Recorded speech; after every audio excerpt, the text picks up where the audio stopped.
왜 하나님은 그렇게 오래 기다리셨을까요? 여러분, 노아의 방주 이야기를 아실 겁니다. 온 세상이 물로 덮였고 방주에 탄 노아의 가족만 살아남았습니다. 그런데 한 가지 의문이 있습니다. 전능하신 하나님이시라면 말씀 한마디로 방주를 만들 수 있으셨습니다. 하루 만에 완성할 수도 있으셨습니다. 그런데 왜 노아에게 방주를 짓게 하셨을까요? 그것도 120년이나 걸리게 하셨을까요? 창세기 6장 3절입니다. 여호와께서 이르시되 나의 영이 영원히 사람과 함께 하지 아니하리니 이는 그들이 육신이 됨이라. 그러나 그들의 날은 120년이 되리라. 120년, 이 숫자에는 하나님의 깊은 뜻이 담겨 있습니다. 하나님의 인내가 담겨 있습니다. 하나님의 사랑이 담겨 있습니다. 오늘 우리는 노아가 방주를 120년 동안 만든 이유를 함께 살펴보겠습니다. 그 속에서 하나님의 마음을 발견하시고 오늘 우리에게 주시는 메시지를 깨닫게 되시기를 바랍니다. 노아의 방주를 이해하려면 먼저 노아가 살았던 시대를 알아야 합니다. 그 시대가 어떤 시대였길래 하나님께서 온 세상을 물로 심판하셨을까요? 창세기 6장 5절입니다. 여호와께서 사람의 죄악이 세상에 가득함과 그의 마음으로 생각하는 모든 계획이 항상 악할 뿐임을 보시고 죄악이 세상에 가득했다고 합니다. 마음으로 생각하는 모든 계획이 항상 악할 뿐이었다고 합니다. 항상 모든 계획이 악할 뿐. 이것이 노아 시대였습니다. 창세기 6장 11-12절 또 보십시오. 그때에 온 땅이 하나님 앞에 부패하여 포악함이 땅에 가득한지라. 하나님이 보신즉 땅이 부패하였으니 이는 땅에서 모든 혈육 있는 자의 행위가 부패함이었더라. 부패라는 단어가 3번 나옵니다. 포악함이 땅에 가득했다고 합니다. 어떤 상태였을까요? 창세기 6장 1-4절에 힌트가 있습니다. 많은 학자들이 논쟁하는 구절입니다. 사람이 땅 위에 번성하기 시작할 때 그들에게서 딸들이 나니 하나님의 아들들이 사람의 딸들의 아름다움을 보고 자기들이 좋아하는 모든 여자를 아내로 삼는지라. 하나님의 아들들이 누구인지에 대해 여러 해석이 있습니다. 어떤 학자들은 타락한 천사라고 합니다. 어떤 학자들은 셋의 후손 중 경건한 자들이라고 합니다. 어떤 학자들은 권력자들이라고 합니다. 해석이 어떻든 분명한 것은 이것입니다. 하나님의 질서가 무너졌습니다. 결혼의 질서가 무너졌습니다. 자기들이 좋아하는 모든 여자를 아내로 삼았습니다. 자기 마음대로 했습니다. 하나님의 뜻은 상관없었습니다. 욕망대로 살았습니다. 이것이 노아 시대의 모습입니다. 예수님께서 마태복음 24장에서 이 시대를 이렇게 설명하셨습니다. 마태복음 24장 38-39절입니다. 홍수 전에 노아가 방주에 들어가던 날까지 사람들이 먹고 마시고 장가들고 시집가고 있으면서 홍수가 나서 그들을 다 휩쓸어 가기까지 깨닫지 못하였으니 먹고 마시고 장가들고 시집가고 이것이 뭐가 문제입니까? 이것은 일상적인 일 아닙니까? 문제는 깨닫지 못했다는 것입니다. 하나님을 잊었습니다. 영적인 것에는 관심이 없었습니다. 오직 먹고 마시고 즐기는 것만 생각했습니다. 심판이 코앞에 와 있는데도 깨닫지 못했습니다. 베드로후서 2장 5절입니다. 옛 세상을 용서하지 아니하시고 오직 의를 전파하는 노아와 그 7 식구를 보존하시고 경건하지 아니한 자들의 세상에 홍수를 내리셨으며 노아를 의를 전파하는 자라고 했습니다. 노아가 120년 동안 방주를 지으면서 사람들에게 전파했습니다. 심판이 옵니다. 회개하십시오. 그런데 아무도 듣지 않았습니다. 120년 동안 아무도 듣지 않았습니다. 노아의 가족 8명만 방주에 들어갔습니다. 120년 동안 전파했는데 한 사람도 회심하지 않았습니다. 이것이 노아 시대의 영적 상태였습니다. 그 시대 사람들은 노아를 비웃었을 것입니다. 비가 온다고? 홍수가 난다고? 저 미친 노인 좀 봐. 산 위에 배를 짓고 있어. 120년째 같은 소리야. 그들은 끝까지 믿지 않았습니다. 방주 문이 닫히는 날까지 믿지 않았습니다. 비가 내리기 시작할 때까지 깨닫지 못했습니다. 그리고 모두 죽었습니다. 이런 세상을 보시고 하나님께서 어떻게 하셨습니까? 창세기 6장 6-7절입니다. 땅 위에 사람 지으셨음을 한탄하사 마음에 근심하시고 이르시되 내가 창조한 사람을 내가 지면에서 쓸어버리되 사람으로부터 가축과 기는 것과 공중의 새까지 그리하리니 이는 내가 그것들을 지었음을 한탄함이니라 하시니라. 하나님께서 한탄하셨다고 합니다. 마음에 근심하셨다고 합니다. 전능하신 하나님께서 근심하셨습니다. 사랑으로 지으신 인간이 이렇게 타락한 것을 보시고 마음이 아프셨습니다. 그런데 여기서 중요한 것이 있습니다. 하나님은 분노만 하신 것이 아닙니다. 창세기 6장 8절입니다. 그러나 노아는 여호와께 은혜를 입었더라. 그러나 이 단어가 중요합니다. 온 세상이 부패했습니다. 모든 사람이 악했습니다. 심판이 결정되었습니다. 그러나 노아는 달랐습니다. 창세기 6장 9절입니다. 노아는 의인이요 당대의 완전한 자라. 그는 하나님과 동행하였더라. 노아는 의인이었습니다. 당대의 완전한 자였습니다. 하나님과 동행했습니다. 당대의 완전한 자라는 표현을 주목하십시오. 노아가 죄가 전혀 없는 완벽한 사람이었다는 뜻이 아닙니다. 그 시대, 그 타락한 시대에 하나님을 경외하며 살았다는 뜻입니다. 모든 사람이 악을 행할 때 노아는 의를 행했습니다. 모든 사람이 하나님을 떠날 때 노아는 하나님과 동행했습니다. 모든 사람이 자기 마음대로 살 때 노아는 하나님의 뜻대로 살았습니다. 하나님은 이 노아를 보셨습니다. 그리고 노아에게 말씀하셨습니다. 창세기 6장 13-14절입니다. 하나님이 노아에게 이르시되 모든 혈육 있는 자의 포악함이 땅에 가득함으로 그 끝날이 내 앞에 이르렀으니 내가 그들을 땅과 함께 멸하리라. 너는 고페르 나무로 너를 위하여 방주를 만들되 하나님께서 방주를 만들라고 명령하셨습니다. 그리고 아주 구체적인 설계도를 주셨습니다. 창세기 6장 15-16절입니다. 그 방주의 길이는 300규빗, 너비는 50규빗, 높이는 30규빗이라. 거기에 창을 4대 위에서부터 한 규빗에 내고 그 문은 옆으로 내고 상중 하 3층으로 할지니라. 한 규빗이 약 45cm입니다. 방주의 크기를 계산해보면 길이 약 135m, 너비 약 22.5m, 높이 약 13.5m, 현대 축구장 길이가 약 100m입니다. 방주는 축구장보다 긴 거대한 배였습니다. 3층 구조에 수많은 방이 있었습니다. 모든 종류의 동물이 들어갈 수 있는 크기였습니다. 그런데 여기서 질문이 생깁니다. 하나님은 왜 직접 방주를 만들지 않으셨을까요? 하나님께서 말씀 한마디로 방주를 만들 수 있으셨습니다. 있으라 하시면 되는 분이십니다. 그런데 노아에게 만들라고 하셨습니다.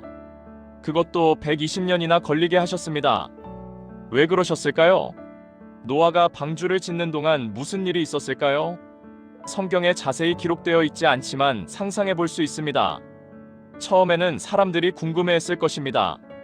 노아가 뭘 만들고 있지? 저게 배야? 산 위에서 배를 왜 만들어? 노아가 설명했을 것입니다. 하나님께서 홍수로 세상을 심판하십니다. 회개하고 방주에 들어오십시오. 아직 기회가 있습니다. 사람들은 비웃었을 것입니다. 홍수? 말도 안 돼. 비가 그렇게 많이 올 리가 없어. 저 노인이 미쳤어. 10년이 지났습니다.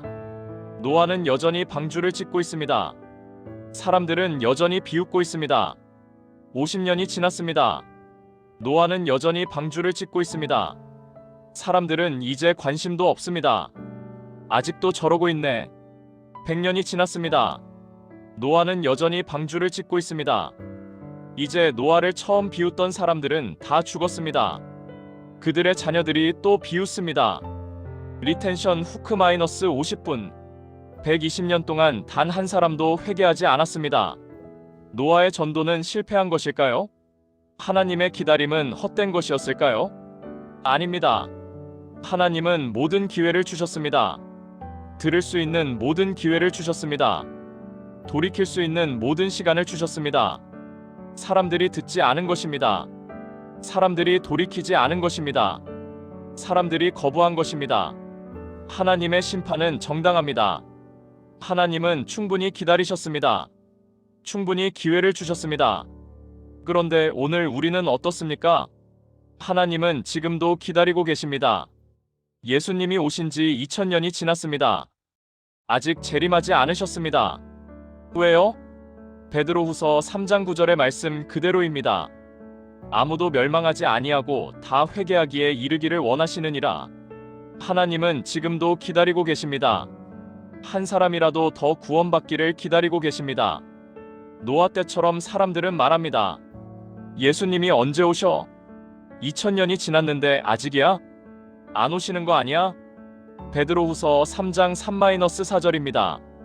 먼저 이것을 알지니 말세에 조롱하는 자들이 와서 자기의 정욕을 따라 행하며 이르되 주께서 강림하신다는 약속이 어디 있느냐? 조상들이 잔 후로부터 만물이 처음 창조될 때와 같이 그냥 있다 하니 노아 때와 똑같습니다. 조롱하는 자들이 있습니다. 약속이 어디 있느냐고 합니다. 그러나 하나님의 약속은 반드시 이루어집니다. 베드로후서 3장 10절입니다. 주의 날이 도둑같이 오리니 그날에는 하늘이 큰 소리로 떠나가고 물질이 뜨거운 불에 풀어지고 땅과 그 중에 있는 모든 일이 드러나리로다. 심판의 날이 옵니다. 노아 때처럼 반드시 옵니다. 도둑같이 예상치 못할 때 옵니다. 이제 노아의 믿음을 살펴보겠습니다. 히브리서 11장은 믿음의 장이라고 불립니다. 믿음의 선진들이 기록되어 있습니다. 히브리서 11장 7절입니다. 믿음으로 노아는 아직 보이지 않는 일에 경고하심을 받아 경외함으로 방주를 준비하여 그 집을 구원하였으니 이로 말미암아 세상을 정죄하고 믿음을 따르는 의의 상속자가 되었느니라. 아직 보이지 않는 일이라고 했습니다. 이것이 핵심입니다. 노아는 홍수를 본 적이 없었습니다. 그때까지 비가 그렇게 많이 온 적이 없었습니다. 어떤 학자들은 노아 이전에는 비 자체가 없었다고 말하기도 합니다. 창세기 2장 5-6절입니다. 여호와 하나님이 땅에 비를 내리지 아니하셨고 안개만 땅에서 올라와 온 지면을 적셨더라. 노아에게 홍수는 상상할 수 없는 일이었습니다. 경험한 적 없는 일이었습니다. 본 적 없는 일이었습니다. 그런데 노아는 믿었습니다. 하나님의 말씀을 믿었습니다. 보지 않고 믿었습니다. 이것이 믿음입니다. 모든 것을 명령대로 하나님이 방주 크기를 말씀하시면 그대로 만들었습니다. 3층으로 하라 하시면 3층으로 만들었습니다. 창을 내라 하시면 창을 냈습니다. 문을 옆으로 내라 하시면 옆으로 냈습니다. 노아는 자기 생각대로 하지 않았습니다. 이렇게 하면 더 좋지 않을까? 하지 않았습니다. 하나님이 말씀하신 대로 그대로 했습니다. 이것이 순종입니다. 120년 동안 순종하는 것이 얼마나 어려웠을까요? 매일 일어나서 방주를 지어야 합니다. 나무를 자르고 다듬고 조립해야 합니다. 역청을 바르고 방을 만들어야 합니다. 비가 오지 않습니다. 홍수의 조짐이 없습니다. 사람들은 비웃습니다. 노아, 그만둬. 시간 낭비야. 헛수고야. 가족들도 힘들었을 것입니다. 아버지, 정말 홍수가 오긴 오는 거예요? 언제까지 이걸 해야 해요? 노아는 흔들리지 않았습니다. 120년 동안 흔들리지 않았습니다. 왜요? 하나님을 믿었기 때문입니다. 하나님의 말씀을 신뢰했기 때문입니다. 노아의 믿음에서 우리가 배울 것이 있습니다. 첫째, 믿음은 말씀에 근거해야 합니다. 노아는 하나님의 말씀을 들었습니다. 그 말씀을 믿었습니다. 그 말씀에 순종했습니다. 우리의 믿음도 말씀에 근거해야 합니다. 느낌이 아니라 말씀입니다. 환경이 아니라 말씀입니다. 둘째, 믿음은 행동으로 나타나야 합니다. 노아는 믿기만 한 것이 아닙니다. 방주를 지었습니다. 120년 동안 행동했습니다. 야고보서 2장 17절입니다. 이와 같이 행함이 없는 믿음은 그 자체가 죽은 것이라. 믿음은 행동입니다. 믿으면 움직입니다. 믿으면 순종합니다. 셋째, 믿음은 끝까지 유지해야 합니다. 노아는 120년을 버텼습니다. 중간에 포기하지 않았습니다. 끝까지 순종했습니다. 히브리서 10장 36절입니다. 너희에게 인내가 필요함은 너희가 하나님의 뜻을 행한 후에 약속하신 것을 받기 위함이라. 인내가 필요합니다. 끝까지 가야 합니다. 약속은 반드시 이루어집니다. 이제 방주의 의미를 살펴보겠습니다. 방주는 단순한 배가 아닙니다. 방주에는 깊은 영적 의미가 담겨 있습니다. 방주는 예수 그리스도를 상징합니다. 어떤 점에서 그렇습니까? 첫째, 방주는 유일한 구원의 길이었습니다. 홍수에서 살아남는 방법은 방주뿐이었습니다. 다른 방법이 없었습니다. 높은 산에 올라가도 안 됩니다. 수영을 잘해도 안 됩니다. 오직 방주만이 구원의 길이었습니다. 요한복음 14장 6절입니다. 예수께서 이르시되 내가 곧 길이요 진리요 생명이니 나로 말미암지 않고는 아버지께로 올 자가 없느니라. 예수님만이 구원의 길입니다. 다른 길이 없습니다. 착하게 살아도 안 됩니다. 종교 생활 열심히 해도 안 됩니다. 오직 예수님만이 구원의 길입니다. 사도행전 4장 12절입니다. 다른 이로서는 구원을 받을 수 없나니 천하 사람 중에 구원을 받을 만한 다른 이름을 우리에게 주신 일이 없음이라 하였더라. 둘째, 방주의 문은 하나뿐이었습니다. 창세기 6장 16절입니다. 그 문은 옆으로 내고 문이 하나입니다. 모든 동물이 이 문으로 들어갔습니다. 노아의 가족도 이 문으로 들어갔습니다. 하나의 문, 하나의 입구입니다. 요한복음 10장 9절입니다. 내가 문이니 누구든지 나로 말미암아 들어가면 구원을 받고 또는 들어가며 나오며 꼴을 얻으리라. 예수님이 문이십니다. 이 문으로 들어가야 구원받습니다. 다른 문이 없습니다. 셋째, 방주 안은 안전했습니다. 밖에서는 홍수가 휩쓸었습니다. 모든 것이 파괴되었습니다. 그러나 방주 안은 안전했습니다. 로마서 8장 1절입니다.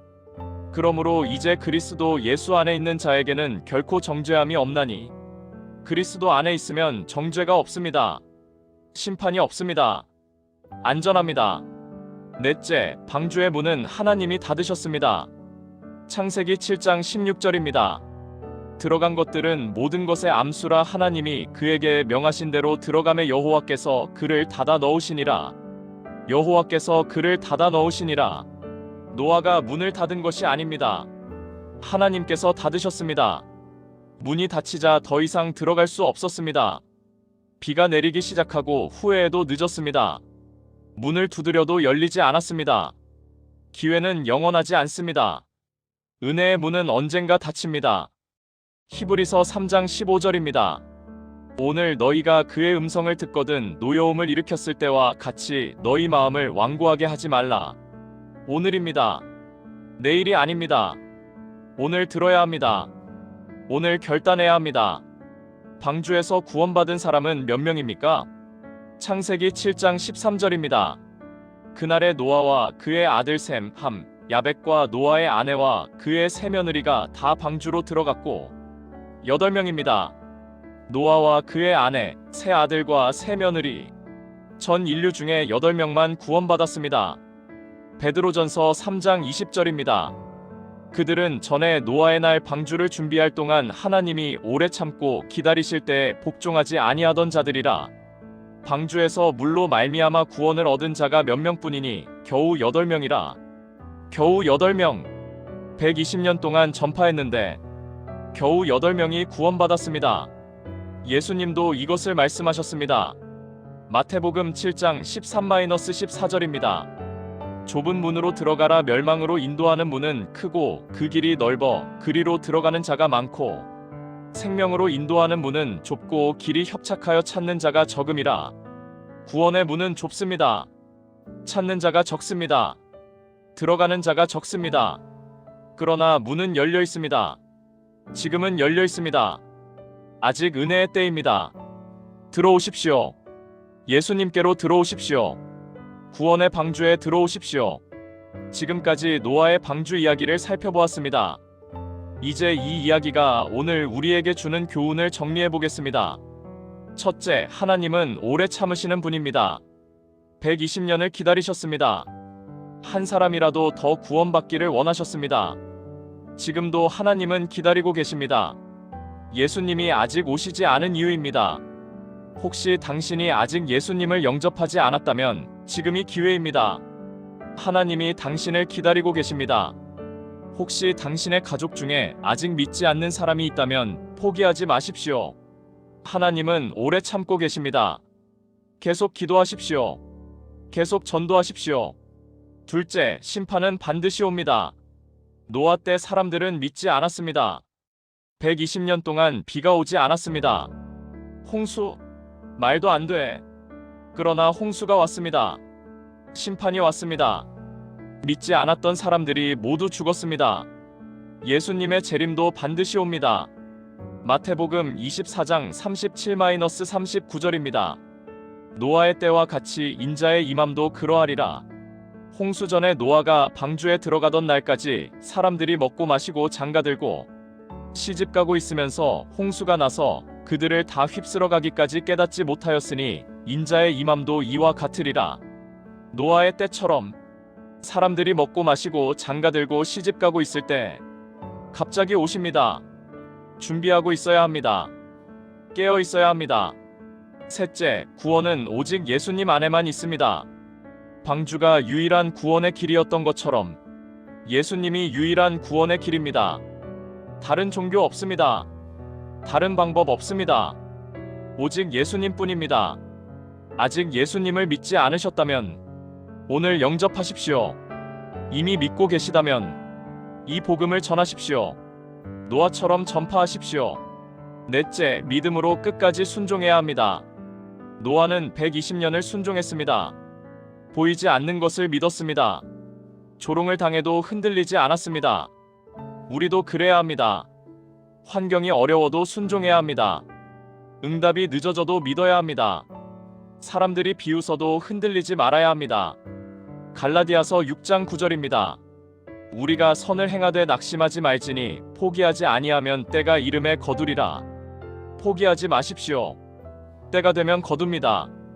반드시 거둡니다. 다섯째, 가족의 구원을 위해 기도해야 합니다. 노아의 가족 8명이 구원받았습니다. 노아의 믿음이 가족을 살렸습니다. 당신의 믿음이 가족을 살릴 수 있습니다. 당신의 기도가 가족을 구원할 수 있습니다. 사도행전 16장 31절입니다. 주 예수를 믿으라 그리하면 너와 내 집이 구원을 받으리라. 가족을 위해 기도하십시오. 포기하지 마십시오. 노아처럼 끝까지 믿으십시오. 하나님은 왜 120년을 기다리셨습니까? 한 사람이라도 더 구원받기를 원하셨기 때문입니다. 회개의 기회를 주시기 위해서입니다. 하나님의 사랑 때문입니다. 그러나 사람들은 듣지 않았습니다. 120년 동안 한 사람도 회개하지 않았습니다. 결국 8명만 구원받았습니다. 오늘 우리 시대는 어떻습니까? 노아 때와 똑같습니다. 먹고 마시고 장가들고 시집갑니다. 심판을 믿지 않습니다. 예수님의 재림을 비웃습니다. 그러나 심판은 반드시 옵니다. 예수님은 반드시 다시 오십니다. 노아의 홍수가 실제로 왔던 것처럼 마지막 심판도 반드시 옵니다. 지금은 은혜의 때입니다. 방주의 문은 아직 열려 있습니다. 예수님께로 오는 길이 열려 있습니다. 그러나 영원히 열려 있지 않습니다. 노아 때 하나님이 문을 닫으셨던 것처럼 언젠가 은혜의 문이 닫힙니다. 고린도후서 6장 2절입니다. 보라, 지금은 은혜 받을 만한 때요, 보라, 지금은 구원의 날이로다. 지금입니다. 내일이 아닙니다. 지금이 은혜 받을 때입니다. 지금이 구원의 날입니다.